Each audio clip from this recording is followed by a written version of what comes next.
بسم اللہ الرحمن الرحیم.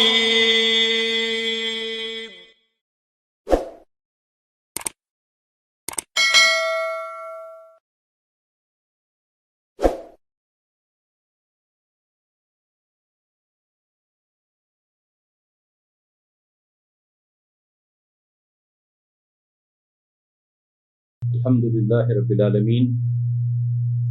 الصلاۃ والسلام علی رسول الامین وعلی آلہ وصحبہ اجمعین، صلاۃ وسلام لا غایۃ لہما ولا نہایہ. اما بعد فاعوذ باللہ من الشیطان الرجیم، بسم اللہ الرحمن الرحیم.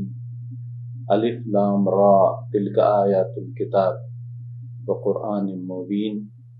ربما یود الذین کفروا لو کانوا مسلمین ذرهم یأکلوا ویتمتعوا ویلہہم الامل فسوف یعلمون. معزز خواتین و حضرات، نوجوان بچوں اور بچیوں، السلام علیکم ورحمۃ اللہ وبرکاتہ. اللہ تبارک و تعالیٰ نے احسان فرمایا کہ ہم قرآن حکیم کو سمجھنے، سننے اور اسے اپنانے اور دوسروں تک پہنچانے کی نیت اور ارادے کے ساتھ آج 14ویں پارے میں موجود ہے. اور یہ پارہ 2 سورتوں پر مشتمل ہے، سورہ ہجر اور سورہ نحل. قرآن حکیم جو فکری، اخلاقی، نظریاتی اور عملی رہنمائی فرماتا ہے، اس میں سورہ نحل کی ایک اہمیت ہے. اور شہد کی مکھیوں کی مثال دے کر قرآن حکیم مجھے اور آپ کو بہت کچھ سمجھاتا ہے. اس طرح سورہ ہجر میں اللہ تبارک و تعالیٰ نے مختلف اقواموں کا ذکر کر کے ہماری رہنمائی فرمائی. جو سب سے پہلی آیت ہے سورہ ہجر کی، یہ تو 13ویں پارے میں شمار ہوتی ہے، اور دوسری آیت ربما یود الذین کفروا سے 14 نمبر پارے کا آغاز ہوتا ہے. اور یہ آیت ہمارے ایک بنیادی عقیدے کو بیان کرتی ہے کہ کافر چاہیں گے کہ کاش ہم مسلمانوں میں سے ہوتے، کاش ہم فرما بردار ہوتے. اور یہ کافر کب چاہیں گے؟ یہ امید اور ان کی یہ دلی خواہش کب ہوگی؟ اس کی تفسیر یہ ہے کہ جب جہنم سے کافر کو نجات نہیں ملے گی، وہ مسلمان جو اپنے ایسی غلطیوں کا ارتکاب کر لیتے ہیں جن کی سزا انہیں ہونی ہے، اور وہ جب اپنی سزا پوری کر کے جہنم سے جنت کی طرف جائیں گے، تو کافر ان لوگوں کا جنت کی طرف جانا، جہنم سے نکلنے پر انتہائی افسوس کا اظہار کریں گے. رسول اکرم صلی اللہ علیہ وسلم نے یہ پوری منظر کشی بڑی تفصیلی اور جزیات کے ساتھ بیان کی ہے. رسول اکرم صلی اللہ علیہ وسلم نے فرمایا کہ جہنم سے نکلنے والا آخری مومن اور جنت میں داخل ہونے والا آخری مسلمان مومن کون ہوگا، اور اس کی کیفیت کیا ہوگی. اور اس حدیث کو رسول اکرم صلی اللہ علیہ وسلم نے اس عنوان سے ذکر فرمایا کہ اللہ اس مومن کو دیکھ کر مسکراتا. اس مومن کی کیفیت یہ ہوگی کہ وہ اپنی سزا بھگتتے ہوئے اللہ رب العالمین سے عرض کرے گا کہ اللہ مجھے ذرا جہنم کے زیادہ خطرے والی، زیادہ تکلیف والی جگہ سے ذرا سائڈ پہ کر دیجئے. تو اللہ تبارک تعالیٰ فرماتے گے کہ اس کے علاوہ مزید تو نہیں مانگو گے اور رعایت تو نہیں مانگو گے، اور یہ کہتا ہے نہیں مانگوں گا. جب سائڈ پہ کرتے ہیں پھر اللہ سے. اور یہ دراصل ہمیں مومن کا رویہ بتایا جا رہا ہے کہ مومن کی امید، آرزو اور تمناؤں کا محور و مرکز ہی اللہ کی ذات ہے. وہ ہر حال اور ہر وقت میں اسی سے مانگے گا. اور یہی تو اس اللہ کا کمال ہے کہ وہ مانگنے سے ناراض نہیں بلکہ خوش ہوتا ہے. اور دنیا کے باقی بادشاہ اور دیکھنے والے لوگ، جو دینے والے لوگ صاحب اختیار اور قوت اور مالدار، ان سے مانگو تو وہ ناراض ہوتا ہے. اس لیے اگر انسان غلطیاں کرتا ہے، کوتاہیاں ہوتی ہے، تو اسے ہمیشہ توبے کا دروازہ موت تک اس کے لیے کھلا ہوتا ہے. اور اگر توبہ کرنے کے بعد پھر غلطی ہو جائے تو پھر بھی نیکیوں سے باز آ کر دوبارہ توبہ کر. اس لیے کہ درگاہ ماں درگاہ نومیدی نیست، گر ہزار بار شکستی بازا، کہ اللہ کا در یہ ناامیدی اور مایوسی والا نہیں ہے. اگر ہزار بار بھی توبہ توڑا ہے تو پھر بھی آ کر توبہ طائب ہو. تو مومن اس طرح جہنم کے سائڈ میں آ جائے گا، پھر کہے گا اے اللہ ذرا دروازے کے قریب کیجئے. پھر وہ بات کرے گا کہ دوبارہ نہیں مانگوں گا، مزید نہیں مانگوں گا. دروازے تک پہنچنے کے بعد کہے گا اے اللہ صرف دروازے میں کھڑا کیجئے. کھڑے ہونے کے بعد پھر کہے گا ذرا جنت کی طرف رخ کر دیجئے. اللہ جنت کی طرف رخ بھی کر دے گا. تو پھر کہے گا اللہ ذرا قریب تو کیجئے کہ جنت اندر دیکھ تو لوں. تب اللہ فرمائے گا کہ تمہیں کتنی جنت چاہیے.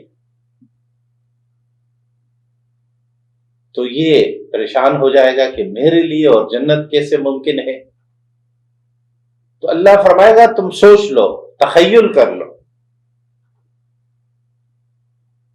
اور پھر اللہ کہے گا جو تو نے سوچا ہے اس سے 10 گنا. تو رسول اللہ صلی اللہ علیہ وسلم نے فرمایا یہ بندہ اس وقت کہے گا کہ اللہ آپ میرے ساتھ مذاق کرتے ہیں.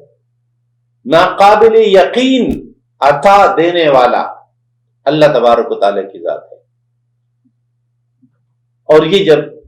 اس طرح جنت میں داخل ہوگا، رسول اکرم صلی اللہ علیہ وسلم نے اس ایک فرد کی بات، رسول اکرم صلی اللہ علیہ وسلم نے ایک فرد کی بات ہی نہیں کی بلکہ باقاعدہ ایک طبقے کا ذکر فرمایا کہ ان کو جہنمیین کہا جائے گا جو جنت میں ہوں گے، اور یہ وہ لوگ ہوں گے جو جہنم سے ہو کر جنت آئیں گے. اس تصور پہ موجودہ زمانے میں کچھ سوالات اور اعتراضات پہلی کی طرح لوگوں نے اٹھائے ہیں کہ کوئی شخص مومن جہنم کیسے جا سکتا ہے اور وہاں سے نکل کر کیسے آئے گا. قرآن حکیم تو جہنم کے لیے ذکر کرتا ہے خالدین فیہا ابدا.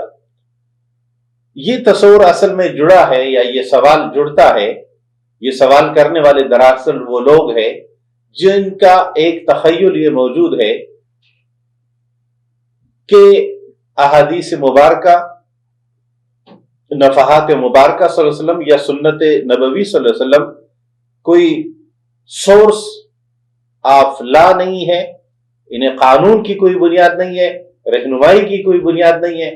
لہذا وہ تمام باتیں جن کی تفصیلی وضاحت سنت مطہرہ صلی اللہ علیہ وسلم عطا کرتی ہے، یہ گروہ اس سے انکار کرتا ہے. عرف عام میں یہ گروہ منکرین حدیث سے تعبیر کیا جاتا ہے، اور وہ خود کو اکثر اہل قرآن کے لقب سے یا نام سے تعبیر کرتے ہیں.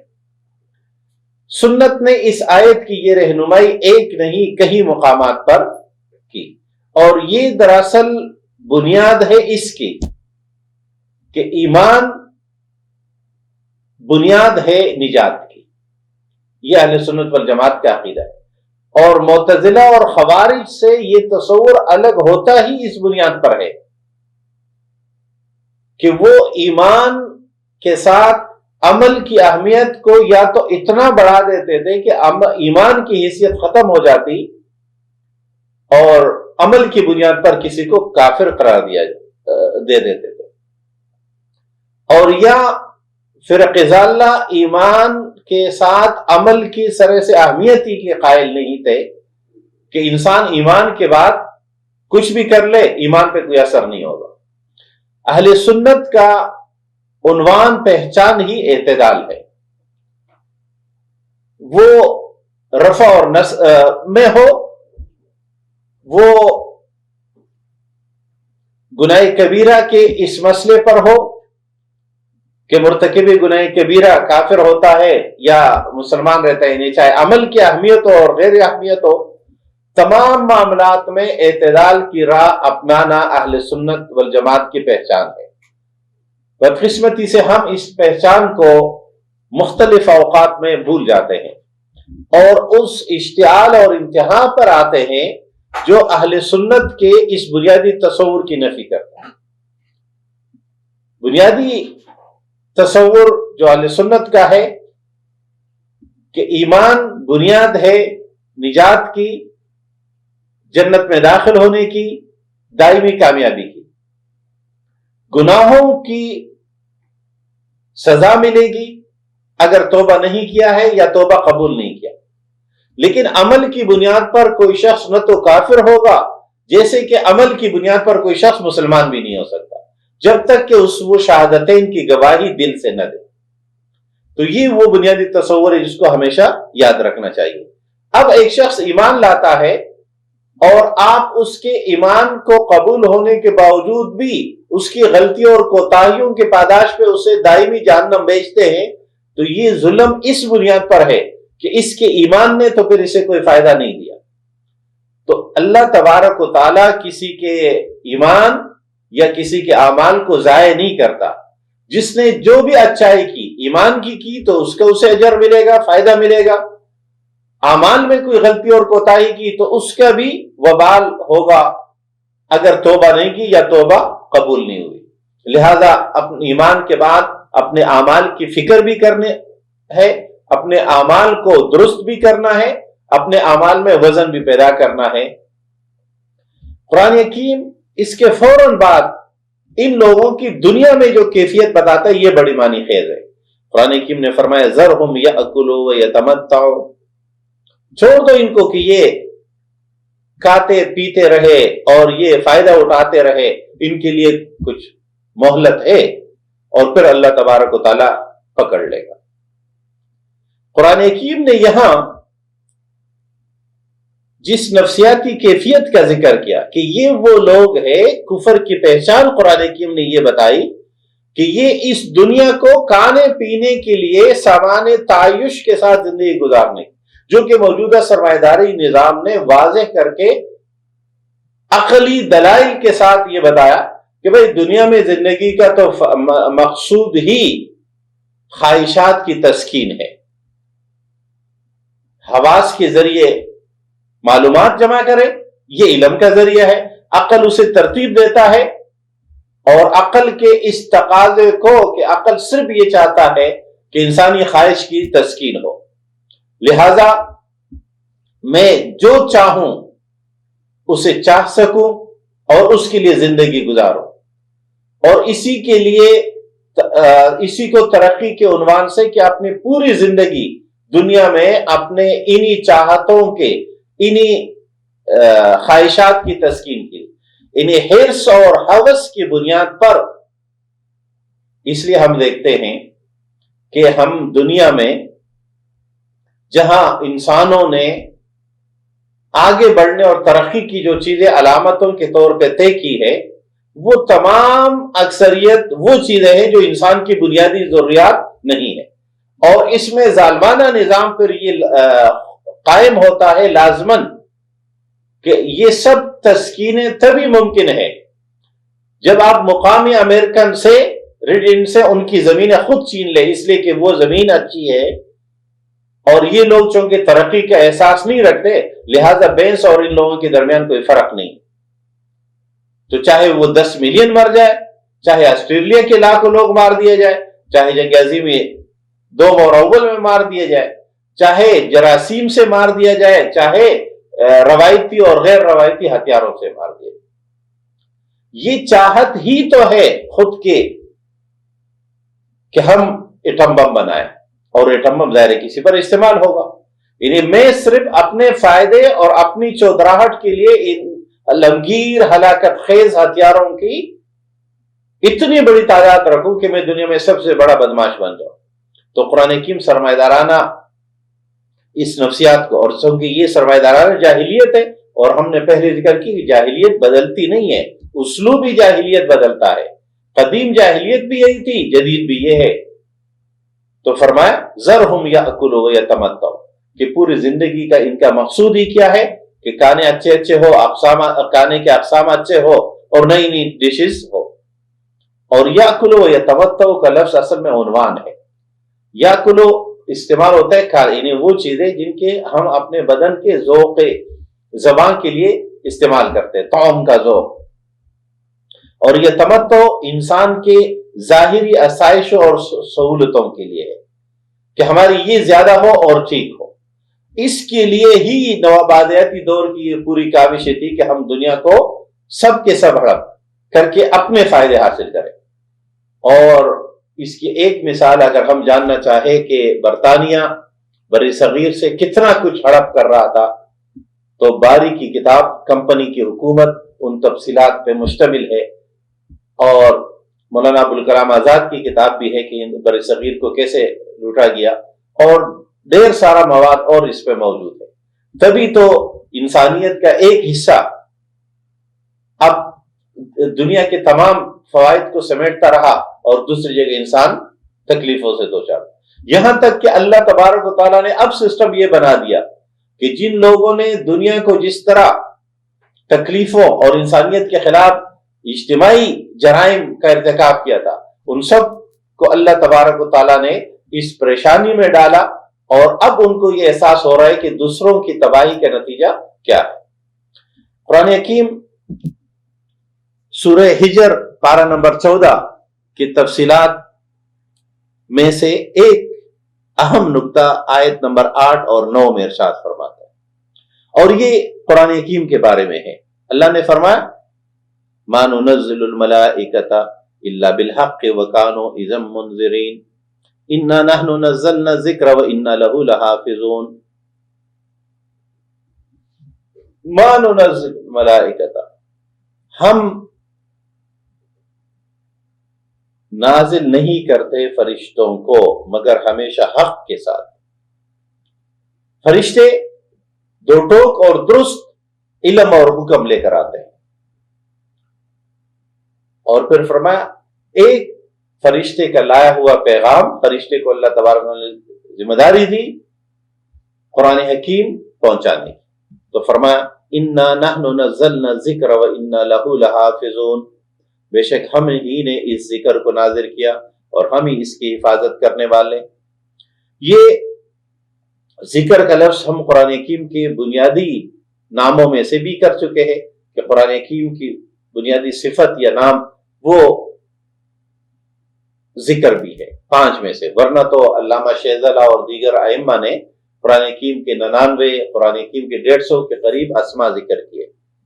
اس نام کی اہمیت یہ ہے کہ یہ وہ ذکر ہے جو اپنے پڑھنے والے کو دنیا کے ہر فرد کو بھی یاد دلاتا ہے، یاد دہانی کرتا ہے اس کے حقائق کی، اس کی اور عقائد کی درستگی کی، جنت یاد دلاتا ہے، جہنم یاد دلاتا ہے، اپنی حیثیت یاد دلاتا ہے، اللہ کا مقام و مرتبہ یاد دلاتا ہے، دین یاد دلاتا ہے کہ فرما برداری کیا ہے۔ تو اللہ تعالیٰ نے فرمایا ہم نے اس کی حفاظت کا وعدہ کیا ہے۔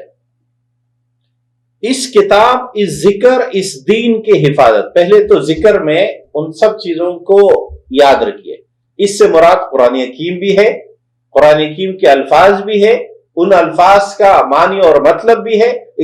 اس قرآن حکیم کی عملی شکل وہ بھی ہے،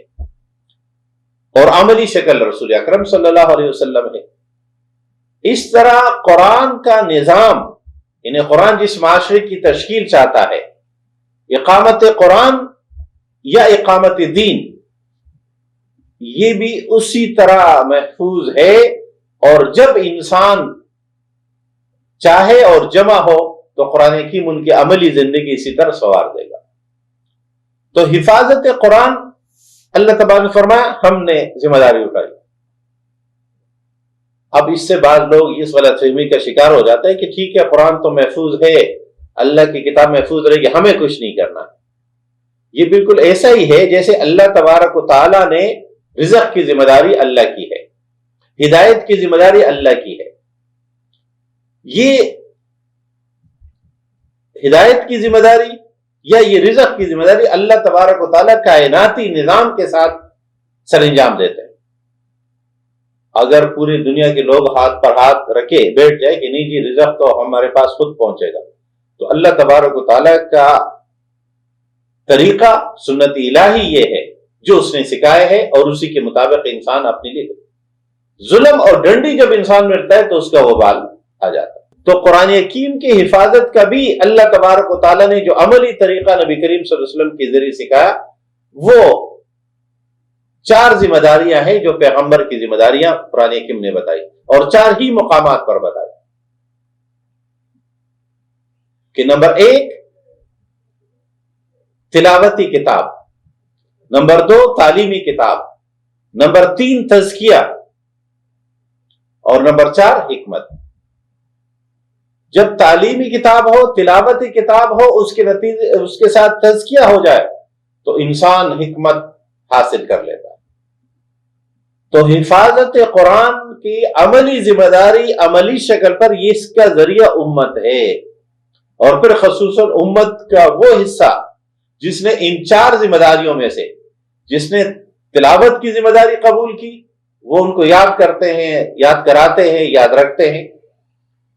ہم قرآن حکیم پڑھتے پڑھاتے سمجھ، یہی رسول اللہ علیہ وسلم کا طریقہ تھا. صحابہ سے پڑھتے تھے، صحابہ سے سنتے تھے، صحابہ کو سناتے تھے. اور دوسرا ذریعہ وہ تعلیمی کتاب کا ہے کہ الفاظ بھی اور اس کے معنی اور مفاہیم بھی. ہم جو قرآن حکیم کے یہ دورہ ہے تفاسیر رمضان میں ملک بھر میں بلکہ دنیا بھر میں مسلمان قرآن حکیم سے وابستہ ہوتے ہیں، رمضان ہی میں تراویح میں یا تراویح کے علاوہ بھی نوافل میں یا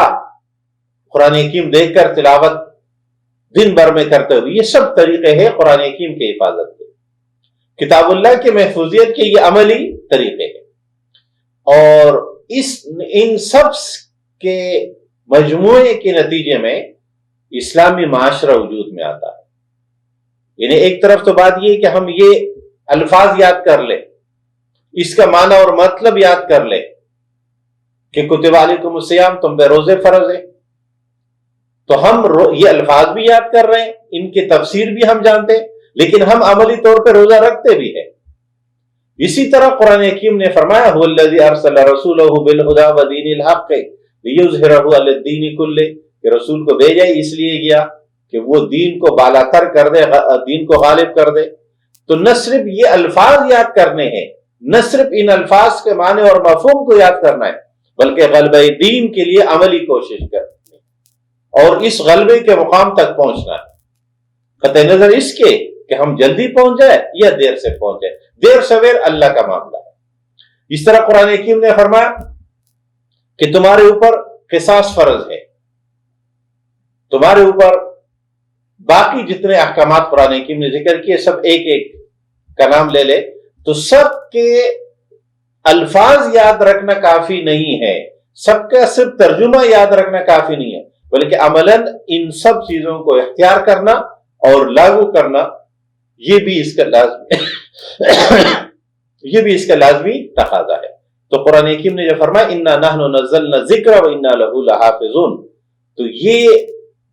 بیکار بیٹھ جانے کا حکم نہیں ہے کہ تمہارے کوئی ذمہ، بلکہ قرآن حکیم ان ذمہ داری کو بتا. تو عملی اس کا طریقہ ہے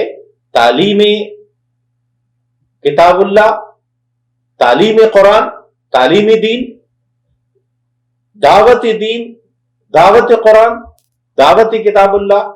اور نظام قرآن، نظام دین